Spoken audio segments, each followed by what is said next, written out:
Why is it that there are certain times that probably you spend like the weekend with your lover, but you're not being called husband and wife at that moment? The reason is because a performance has to be done. There are so many versions of a couple's wedding in Africa. You do white wedding, you do civil, you still do traditional. Isn't it duplication of function? And what's the white from the traditional? It's the same thing.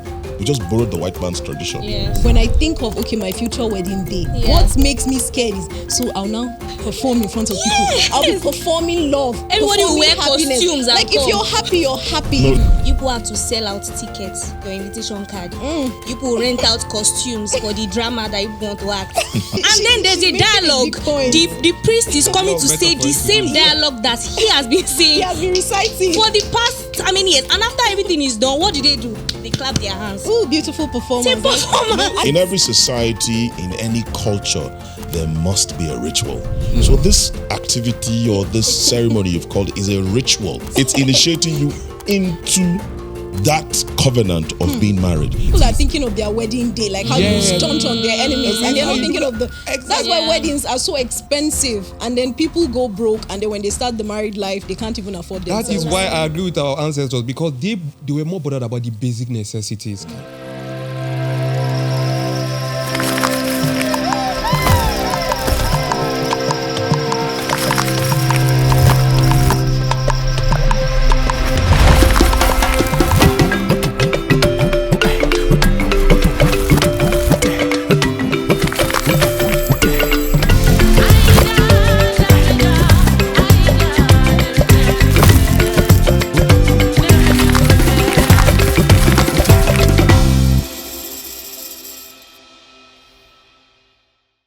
Marriage is a big deal in so many African cultures, but we really need to pause and ask ourselves, are wedding ceremonies for the couple or are they for the families and the entire community? It can be really tiring. I remember my uncle had a wedding and it was strictly by invitation. But then his elder sister went, printed extra cards, paid the bouncers, paid the chef, and was like, don't worry, I'll bring my people, but don't worry, I'm equal to the task. I'll pay all the extra things. And she did that. So it can be annoying when people bring extra people and they don't contribute to the cost of the wedding. So in that case, I would say, okay, yes, she ruined the strictly by invitation thingy, but at least she contributed financially. How would you take it? Marriage for the couple or the family? It depends how you want to see it, to be honest. But I think in like former African traditions, yes, marriage as a whole was not just a construct just for the couples, because you were binding families as well. So you wouldn't just, yes, the couples were put into prospects, yes, as well. We're taking into consideration as well. But back then in traditional African homes, unless we're being westernized now, but back then you were binding two families together. So they had to do a lot of research, go back. So it can't just be for you now. I'm the only one that come to plan the wedding. The problem is that, like you said, back in the day, communities, like if you're getting married now, your uncle from somewhere will bring maybe head of fish, goats. People contribute. Yeah. Like someone will bring salt, someone will bring bitter leaf, vegetables. But now everybody just wants to show up. And I guess the only problem bill. now is that they are not contributing to the marriage. No, but even apart from that, I think we've lost a sense of community. So if we've lost a sense of community, it would feel like it's strangers that are crashing your wedding. No, traditionally, for me, traditionally, African weddings are between family members. Yes, the center is the couple, but at the end of the day, it's usually between family members, because your aunties, your uncles, everybody comes together. Traditionally, it's expected, like you rightfully said, your uncle would bring the head of the fish, somebody would volunteer the palm wine, another person will say, okay, I'll bring the cow, they'll slaughter, and all of that. And before these marriages are, agreed upon, reps from your one family will go to the community of the other family that is marrying into that family, or the family that is marrying into the other family, and do some kind of investigation. What are they checking out for? Is there insanity in that family? Are there gene issues in that family? Is there some kind of cloak of bad luck? Traditionally, people check these things. Then they come with a pass mark and say, this family is okay. We've done our search. They don't have mad people amongst them. They don't have people who are infected, fertile, and so on and so forth. Yeah. Now, once they give that pass mark, the families will now say, you know what? We absorb this family. Let's go ahead and set a date. So traditionally, it's not about the boy meets girl. if you want to dig deep into it, it's not even about love. Your father will go to one community and see a beautiful, damsel and go, hey, we've seen a flower in this. And they walk to the family house and say, hey, I have seen somebody who I think my son should get married to. They come into an agreement and you guys will meet yourself as strangers and go, okay, here I'm the one. They'll be like, I've come to pluck a flower in exactly. your house. We saw a flower. And if you look deep into this, most of these marriages, they actually stand the test of time as against what we have now. But were they willingly standing the test of time, or did they have pressure from the families? Because if your family married you off, then they have a say on whether you should get divorced or not. They'll be like, you bring family shame. I think even the construct of divorce is more forced upon right now. Back then, in some cultures, it was not so frowned upon, really. Right? Like, I read somewhere about the Wadube of Niger, Mali. Yeah. Of Niger, sorry. The right pronunciation, Amali, where, like, even married women, like, when those men do their makeup and they come, even married women are allowed to come to those functions. So if they're not happy with their marriage, they can as well select another man.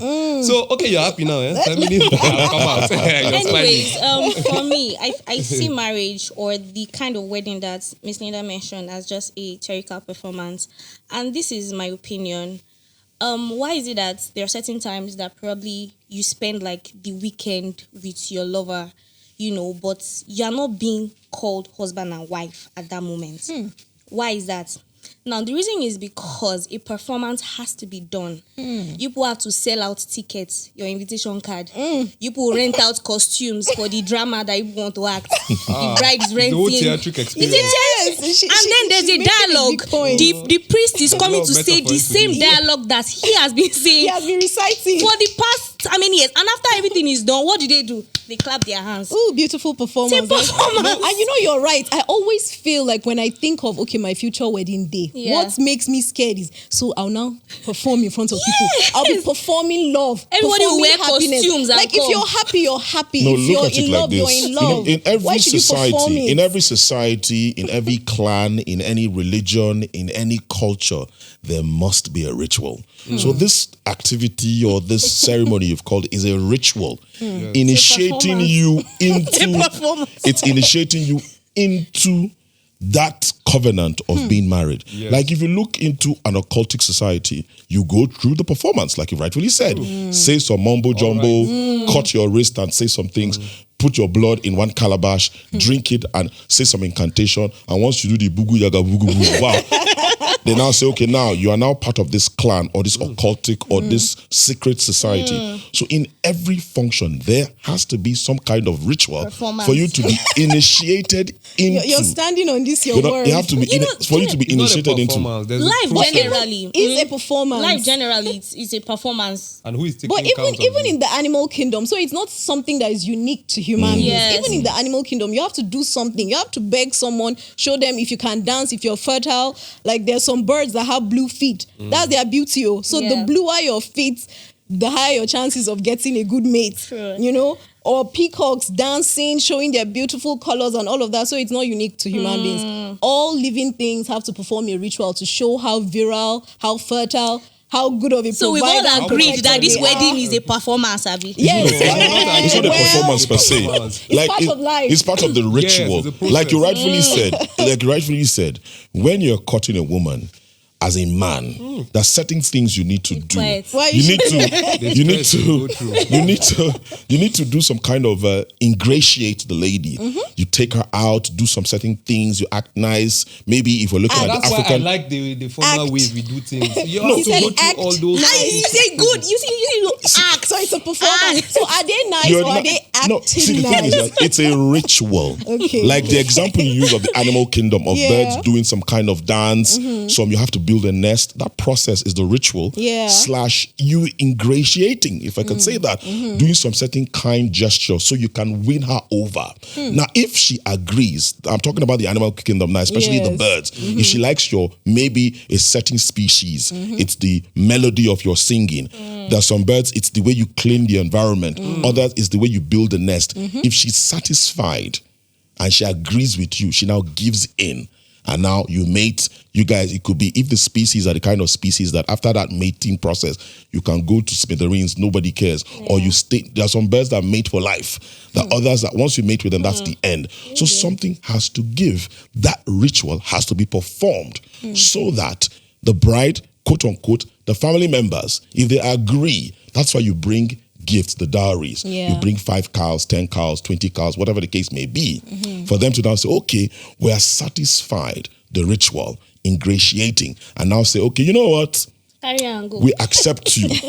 Take. And, it comes to another conversation to say, are they bribing our family to get this? Am I property that they're paying for? Something has to give.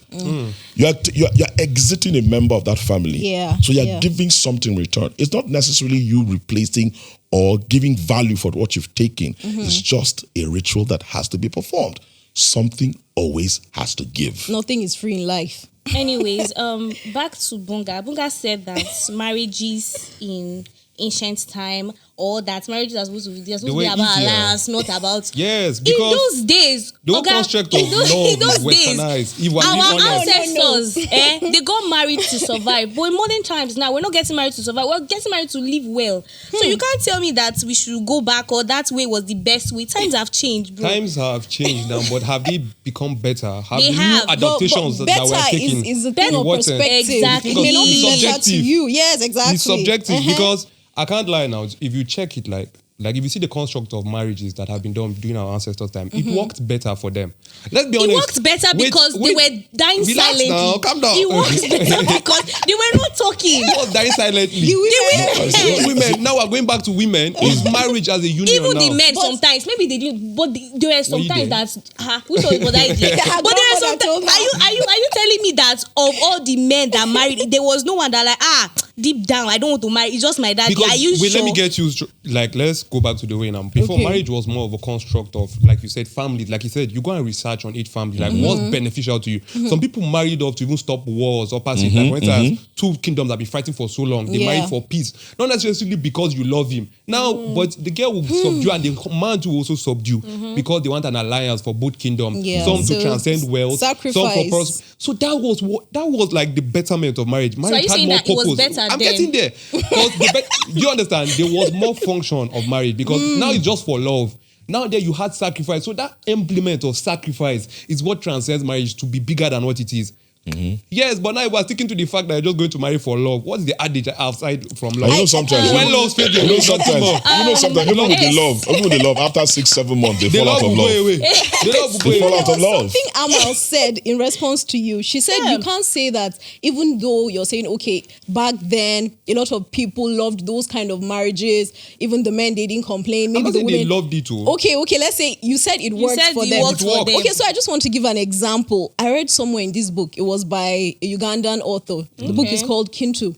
And there was a line that stood out to me, like I still think about it from time to time. And it was from the point of view of a married man. He was, let's say, the governor of a region. So he had women. People gave him women because, as a big man. Yes, but now. he was Marry more exhausted. people. He said, the nightly routines, like going from one hut to the other, it exhausted him. In fact, the book was talking about the performance of male virility in that culture and how on the wedding day, the bride's aunt will hide under the bed to make sure that the guy is doing it well. Or if, I'm telling you, Delivering on the goods. yeah, so the performance of masculinity was tiring even for the men, So Talking But I about think they made it work. Yes. We are here right now. when you don't with have a our- choice, you make it you work. this is what I wanted to say. I think necessity makes you want to find a way.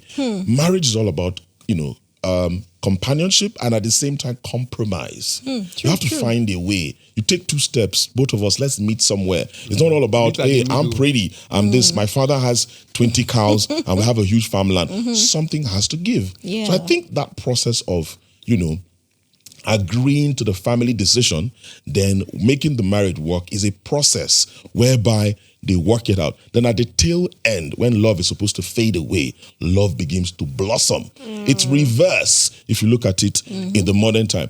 Modern times, boy meets girls, butterflies. I tell you I love you. I do all the things. We go on dates. We fall in love. We get hitched. After you get hitched, then down the line, you don't find her attractive anymore. Several years later, we're just living together and all of that. But in the olden days, it was the reverse. Father meets the other person's father. Yes. We discuss. We do whatever he needs to do. We are duty bound that we should get married. We try to work out our differences. We have babies. Along the line, I begin to see, some very interesting thing about this guy. I begin to see your personality. I fall deeply in love with you. Years later, 100% like nothing in life is absolute. Nothing in life is absolute.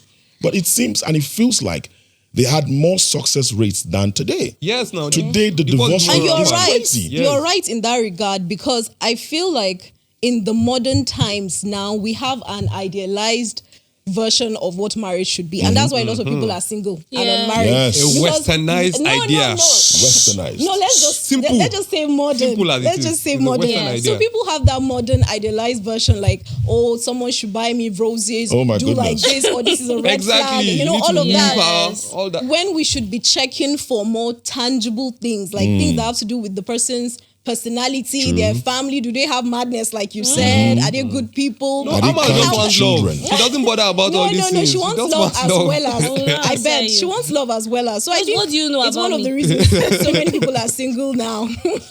Anyways, talking about the olden days, this fantastic culture just made me laugh. It was very funny when I heard it. So in Magavu Plateau State, I heard that the way that they get wives in the olden days was that if you like a girl, or you have a crush on her, so you will not time the girl. Maybe she's going to fetch water. You will not send your brothers to go and kidnap her.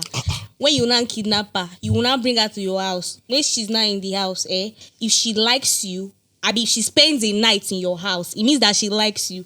If she finds her way back to her father's house, it means that she doesn't like you. So once she spends a night there, automatically you have gotten a wife. Then tomorrow morning, all of you that kidnap her, people will now go with your husband, go and tell her family that this is what happened though. Your daughter has said she likes our son. Bam, they join them.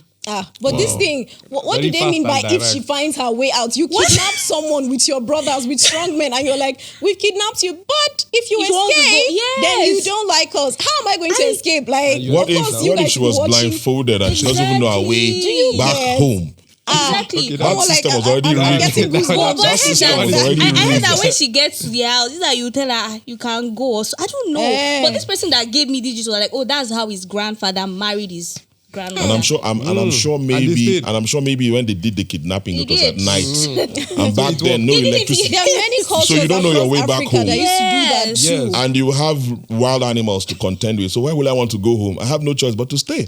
And follow them to my father's house and say, well, they've kidnapped me. You guys didn't send a search party. There are some cultures that even marry without your intent. You just come and hear your dad has married you to someone. Yes. And they just send you to their house. That's it. Simple as that. They'll just negotiate. Okay, this is how much you should pay us for, like livestock or grains or whatever, and they've sealed it. And then talking about that, let's talk about the concept of bride price. Like, is it, we already said, marriage and life is generally transactional, but is it transactional and is it fair to the person who is being sold, in quotes? Because if we say bride price, anything that has a price, it's a commodity, you are selling it, right? Yeah. So how does that make the person being sold feel? Do you feel like a human being or a commodity? And that if they say, give me 5 goats, then you're like, so are you telling me I'm the equivalent of 5 goats? No, I think the concept of price was birthed from that necessity of the colonizers giving us that name price. If you look deep into the African culture, it was more of like trade by barter. You bring something of value, I exchange the same to you. Now, I think that answers the price conversation. But for the bride items, let me call it that, you are taking somebody away from a family. Are you going to leave that void without putting some kind of compensation? Now, it's not that you're selling the woman, so to speak. Tradition, culture, dictates that once you're exiting someone from a family, you need to replace that thing, value for value, trade by barter. My beloved daughter, obviously 50 cows cannot replace her. But once she goes, it means that these 50 cows, well, they will do some good for us in the land. And therefore, by agreement, if you bring these things and we agree with you as a family, you can go with her. That doesn't mean she cannot come back home to see her beloved father. That doesn't mean that she has been sold and do whatever it is. That's why you hear some people, if you misbehave with my daughter, your cows are waiting for you. If you do anything, the wrappers you bought for me, they are waiting for you. So it's not a bride price. It's just like an exchange, so to speak. And you're creating a vacuum, a void. Fill it, for goodness sake.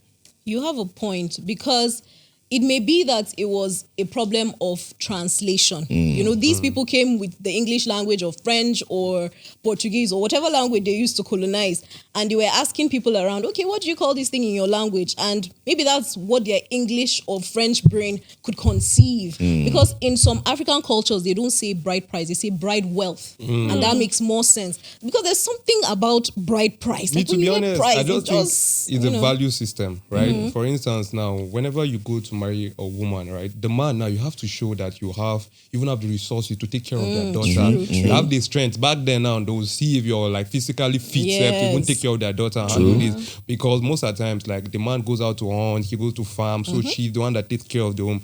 So definitely, that wasn't just about okay, we're throwing money at it. It was like a value system to say that, okay, you But there are value people what that you're have seen getting. it as just throwing Or money. can you take care of our daughter? Can you take care of your daughter? You know, Because at the end of the day, provider. women need, like, a man is meant to provide, meant to Maintenance. provide, need to Yes. secure. So if the man that is coming to collect, even if it was me back then, you're coming to take my daughter, I can't see that you actually have the wealth to actually take care of her or sustain her to the point where we have kept her. What if the Who would do 50 that? cows is the only thing you have both home and abroad? And that's the end. At the end of the day, you're not feeding my wife. I'll tell you a short story.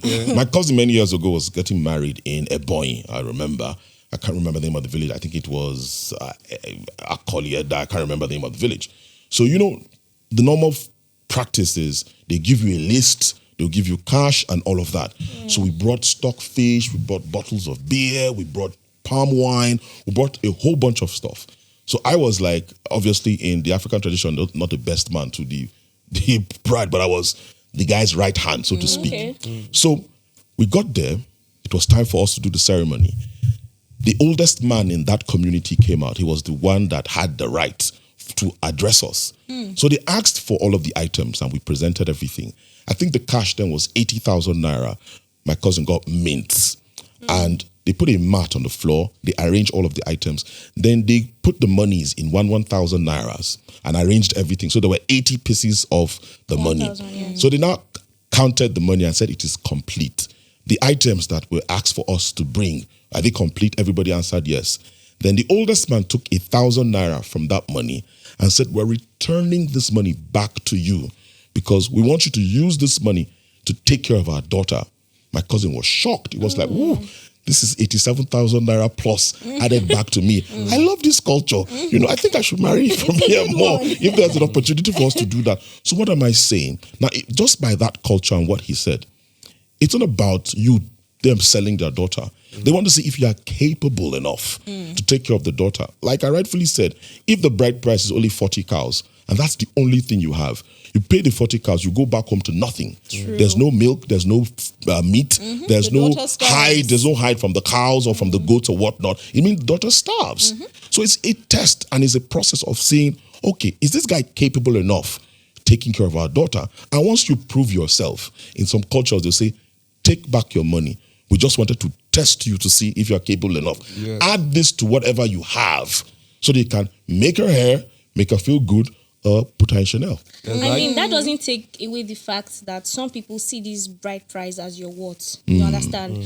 For example, in my culture, the money actually goes to the bride. Like, okay. Interesting. So you sell yourself by yourself. Yeah. So you price yourself. You price yourself. by yourself. to give you the cash in your hands. And all the goats and every other thing, you give it to my father, but the money comes to me. So, so would you share with the job? That depends. So what I'm trying to say is that there's no doubt that there are actually genuine families and cultures, in Nigeria or in Africa. But in some places, some parents, that don't see the value of a girl child. They see this thing as, this is poverty, exactly. Some self they take the guys to school. They now say, when they now call, or maybe they are doing something for you. They now say, when they come to pay for you, they'll refund my money. Like you hear statements like that, or you break the plate at home. They say, okay, when your husband is coming, he's going to buy. Can you imagine? He's going to buy the plates that you are breaking. So I don't, disagree that there are good cultures, but I'm also saying that there are people that see it as pricing thing, and you understand that's just the price of this woman. I guess in life there's the yin and the yang. Yeah. There's also the good. There's always the good and there's also the bad. The way the light will complement the darkness, so does darkness to light. True. So we can't say there's a foolproof system anywhere in the world. There isn't. But at the end of the day, the thought behind our ancestors coming up with these things showed the good that they had for the community, their children, their daughters, and for the well-being of the institution called marriage. So that means like the concept of modern romantic love is very recent. Very recent. Yes, like very we recent. focus on other things like, can this man provide? How good is the family? are you and all of that. sacrificial? Are But you then someone courageous? was like, Yes. it means Africans were never romantic in the modern sense of it. It was just all about marriage, and then romance Who was a defined secondary, romance, exactly? secondary thing. But yeah, like there are so many cultures around Africa that glorified romance. They may not allow you to marry who you want to. Yeah, the but romance was supervised. Like, it was, yes, like there was Because that. I'm sure they were being careful. And if you look at some fables, back in the day, they were always somehow discouraging you finding love. True, Because they'll be like, you meet a beautiful stranger and it turns out to be a serpent. Or a spirit. A spirit. You meet this beautiful girl by the riverside. You were enchanted by her beauty Yeah. and her melodic voice while she was singing by the riverbank. You fell in love with her. You went to meet her. It turned out she was a witch. Now, that's their own way of saying you need to involve family. We need to do our homework, our investigation. We need to know if you're marrying into a sane family or a family that is upright morally and socially. True. And marriage back then in African ancestry was also a binding of spirituality as well. So a lot of spiritual factors were put in place. So they don't just allow you to pick anyone or out of the sake of love. And there's so many different rituals that men sometimes go through just to even show whether they're courageous enough. Like the Fulani before that, they'll flog you, and if you don't cry, then you can take their wife. So Yeah. that's just an act of courage to show that you defend their daughter in times that you actually need to. Or I saw in the culture in Ethiopia where they put some cows and they tell you to jump over them, and just to see like your courage to do all those kind of Olympic things. sorry, athletes. they're Yes. going to Yeah, jump over them. So No, how I think So if you're not a I high think- jumper, I think the test. I think the test. All of these tests to see, like I always say, when it comes to the African culture, it's about survival. Can you defend the honor of their daughter? When maybe herds of cows are coming towards you, can you jump? Can you carry her and run fast? Do you have that stamina? Do you have that strength? And for the lady, all you have to do is just to be pretty. And we, the men, have to fight. Defending your honor, because we went to your family, to take you from I there. don't know about all and you there are have to do is tests. be pretty. You have to be fertile. You have to show Of that. course. the fertility goes both ways, right? Of course. But they can't check a man's fertility. You can Once You the can- couple doesn't have a child, they'll be like, there's something wrong. Now, with and it's it. always the woman. Now, Ibonga, now imagine this were the Fulani culture reversed. Will the woman agree to take some whips and some Some lashes, whips, will she? some thrashings for the man? But No. thrashing does not check if you're fertile or not. But thrashing But it will check shows that if, you can if you have defend. endurance. Exactly. Yes. Well, Because that's why men we were also have- providers, so they needed to be flogged. So, So they can that's do why- the that's why pushing if you- that's and why- until we- now. Yes. We both have what we bring to the Yes. table at the end of the Right, day. yes. The woman, like you said, she fights, she gives birth, and the man protects and Yeah. provides. Yes. So the And I Western guess that's idea. why. actually I guess That's that's why we why. had virginity tests Yes. for the women. Like, are you promiscuous? Are you fertile? All of that. Whereas the So- man, they will take him to see his wealth or to see if you're courageous. Yeah, and so all, if you everybody can had defend. their own. Everybody had So their own. it's not one-sided. It's both ways. Everybody has something to bring to the table. Two sides of Okay. the same coin. Exactly. So you say so. Right, so if you say so. at the end, we're all on the same side. We're all on the same side because marriage, like you were saying about the part of love, to be honest, I don't think like the whole African ideology back then was not just love. Love right now is the standing point for marriage. Whereas Africa, that was not just the standing point. There were I don't other think it's things. love these days. I think it's money. Now, These days, right? now it it's has well. scattered. So, that's the problem. No, see, Everyone it's is not a naturally. fault of Backside. even idealists. People that were idealistic about love and marriage, they had to become realists because the economy is not smiling. Yeah. You cannot be like, oh, I'm looking for love only in this Yes. economy. And that- maybe back then, but And I think Back there's then- nothing wrong with it. There's nothing wrong with you checking out for these things when you want to get married. Everybody likes, especially Yeah.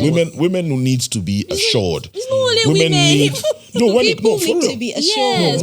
women. Let's use people. Now, for example, let me back my point. A woman wants to know that if she gets married to you, you can do the basics. You can provide a roof over her head. You can give her all the necessary things. Now, if we fast forward to the modern times, can you pay the bills? True. It's a different kettle of fish when the woman wants extravagant things. But that security that she's looking for, are you capable enough to take care of XYZ? When I get pregnant, do I have a car that will take me to the hospital? Am I going to get the best care? Am I going to get let's be realistic. Let's not say the best care. Am I going to get some level of care that is decent enough?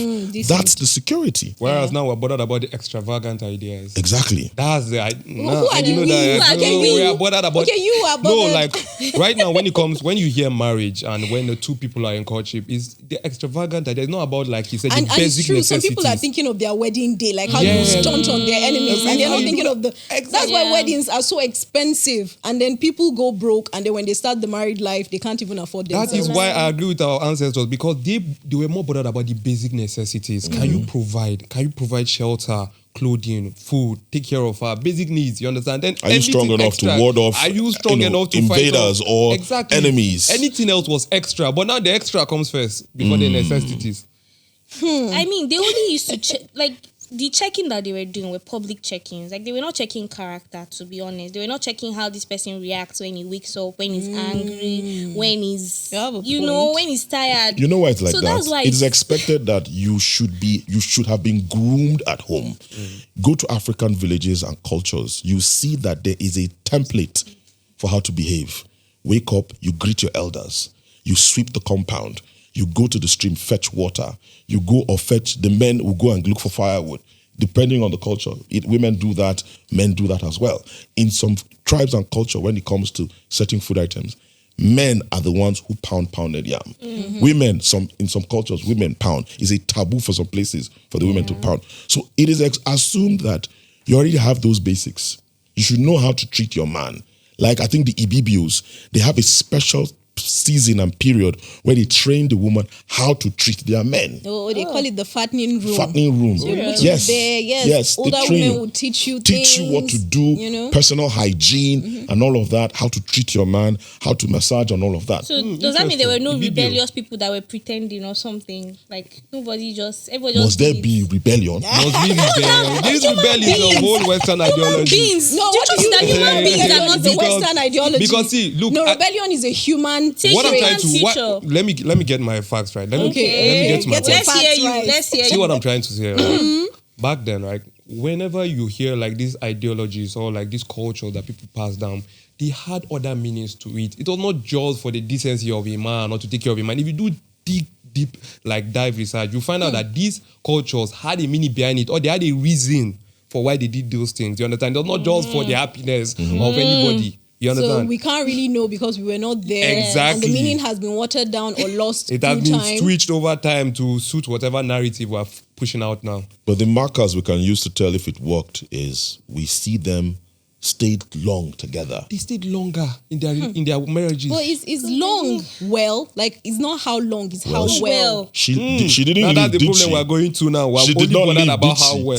He didn't leave, did The he? truth is that they were more patient then than Were Were But- they more So- patient or were they he's compelled to be good. patient? Who was compelling you by to the be patient? pressures of society? What Society pressures? was strong then, though. Back then, Seth, it was so nice because Communal men were There were Polygamous. cultures polygamous. that if you leave your marriage, they will kill you or burn you alive. Like, there were things like that now. Some cultures didn't bother, but like Africa was very diverse. Like the Maasai we talked And about divorce the other was time, not that even common. It was share like wives. if you get married, you are married. Like, nobody had heard the idea of, coming out of marriage. So In some some of these cultures. things in were... some cultures, Africa was very diverse. Like even when we talked about Shaka Zulu's mother, she was never married. She never married, like, And nobody spoke ill of her. And nobody spoke ill of her. She gave birth to a warrior son, and nobody spoke ill of her. There are marriages in like Maasai, the Maasai groups now, or in cultures in northern Namibia that allow men to switch wives. You understand? You can come to the village and they use they use their wives for entertainment. They give this other one. So Oh, it how reduces sad for the wives. it reduce the promiscuity of it. So Which kind? that's what they believe. But you know That's something? like you know another swinging. thing? That's But, what but they how are we sure? traditional swingers. How are we sure the wives complaining like, oh, finally I get to try Because at the end of the day, it's a two-way thing now. Fine. Okay. I like that point. It's a two-way thing. Oh, it's when you shoot your agenda, you're now moving. You see where they're coming from. You see where they're coming from. Maybe they'll now make you go to one guy that you don't like, and then you don't have a choice in the matter. But if you've had eyes on him, on a dashing young man, handsome, able-bodied man, what if the husband actually sought for consent to say, "Hey, Alpha, I'm trying to." And that one is not bad. Is it Mr. Unkunku from the village? I'm game. No, but you have to pretend. You can't be like, yes, my lord, if you say so. When you like Unkunku, it's been a minute. When they are looking for you, like, how far that or that, Mr. You get. Okay, are you not eyeing his wife?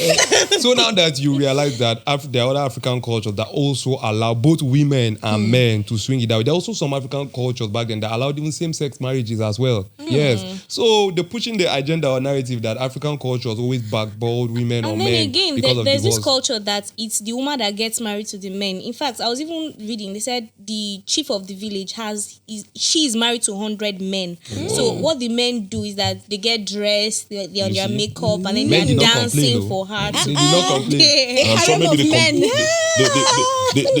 They competed with so much glee. Yes. The men never complain, but the moment now is a man with 100 wives, the world is going black and they blue. don't have their podcast in their village also saying we're tired of this matriarchal society. We want a patriarchal society. So we have just had like 4 wives, 5, 6. Okay. So we're having too much fun, but let's go back to wedding ceremonies and how they've evolved.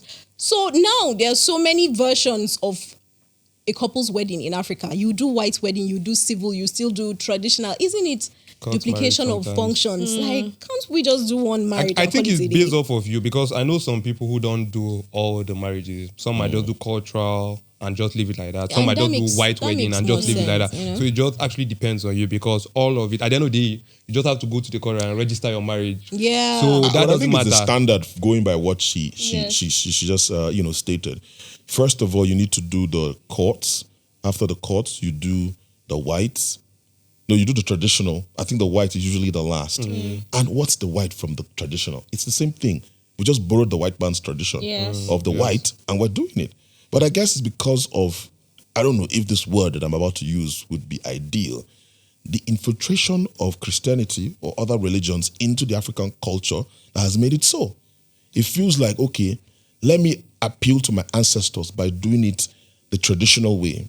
But since I'm a Christian, I also need to appeal to my newfound faith and do it that way. Then you go to the courts for legal reasons, so that the court systems will recognize that, but in courts, in the church, when you do that, there are departments, I think there are court documents where you sign that is affiliated to the church.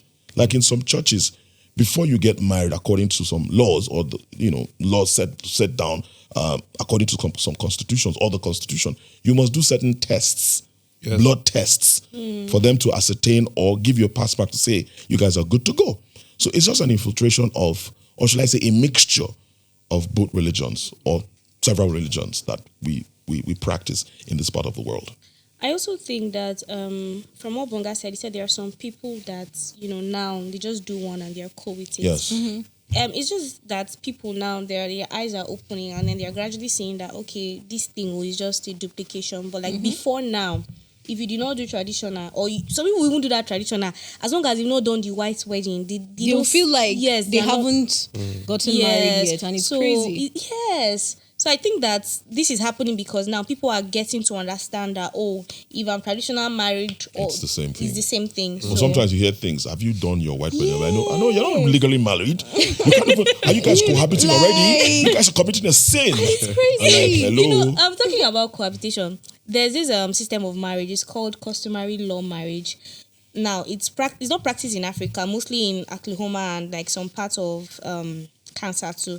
So, now, what you just do is that once you guys are staying together, people are seen as married. You just tell everybody. Long duration. They call it common law. Yes, common law. Yes, common law. So you guys are just That's why. And I think the reason why people do that is to beat the system. Yeah, If you have to that. separate, I don't have to share 50-50 with you or anything. You go, it's come, you want to go, be my guest. There's the door. I guess be you careful, just don't take let what him- you came with. Thank you very much. I No think need people to- do that because of the system there. Oh my And it's so convenient. Oh my god, talking about this, that like some part of the north, when a girl is married, they like do some things. Maybe she's bringing like cushion and Yeah, stuff. So she now when you brings guys are house not equipment. divorced, pack everything. I'll be going. I think the reason why, I think the reason why Before, it's she done should like leave it for you. that, I think the reason why that's done, it gives the man some sense of apprehension so you don't, quote unquote, the way we say it in this part of the world, overdo things.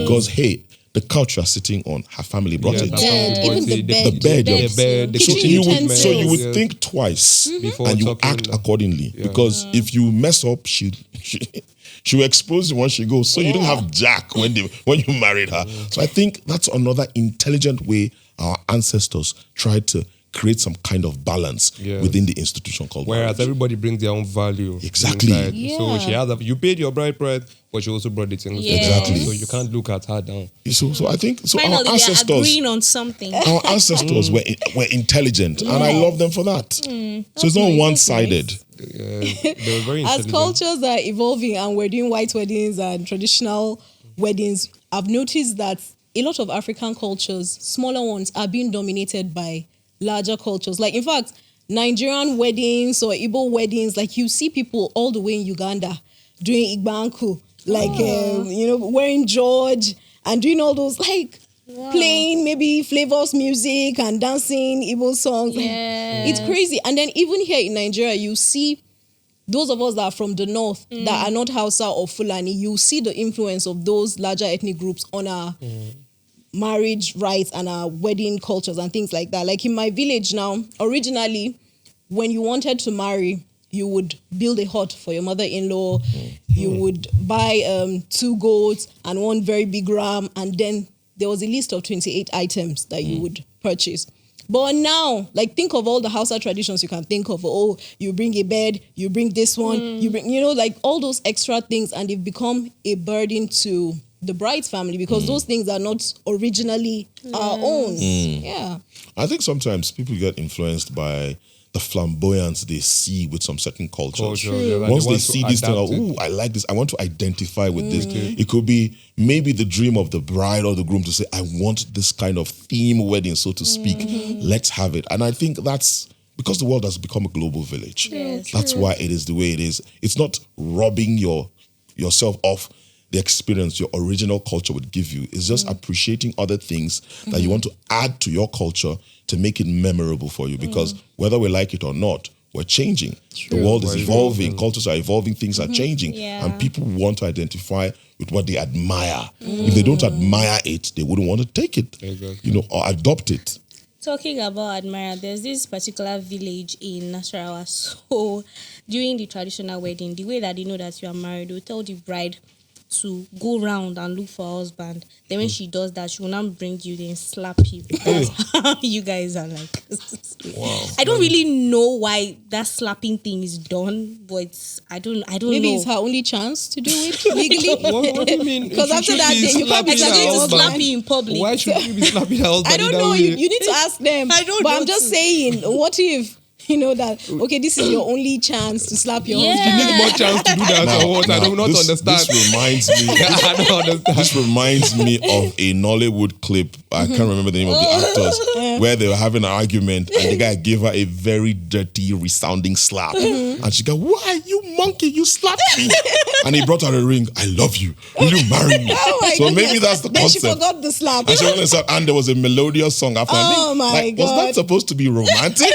So maybe that's the whole. Maybe that's It's the like tough idea. love. Maybe that's the whole idea. Like, all right, this is our own way of expressing love. Maybe slap does not mean you striking the other person or violence. It's another way of saying, okay, I'm patting your cheek or something, Like, and maybe it's a way of saying marriage can also be painful Be sometimes. painful. Or maybe if even on days I'm stubborn, or will feel you bear the me? pain now because this is the only pain you'd have to And endure. now that we're saying that, it reminds me of a Yoruba traditional rites too that says, like, on the wedding day, they'll give, I think, the couple vinegar, honey, pepper, and some other things just to tell them that marriage has stages. Sometimes it's hot like pepper, sometimes it's sweet like honey, sometimes it's, sour, bitter like vinegar, things like that.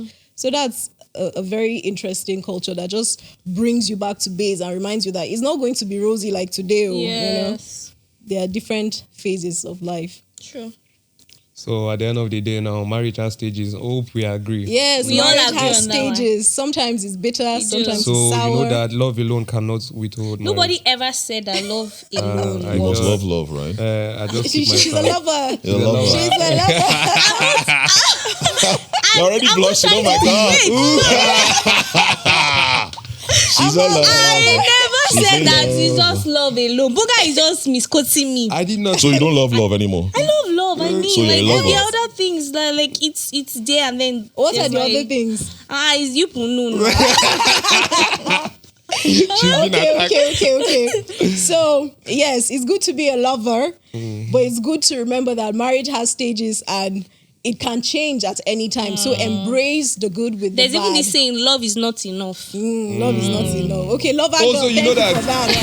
I know who told you that. I know. She's aware. I thought you were not.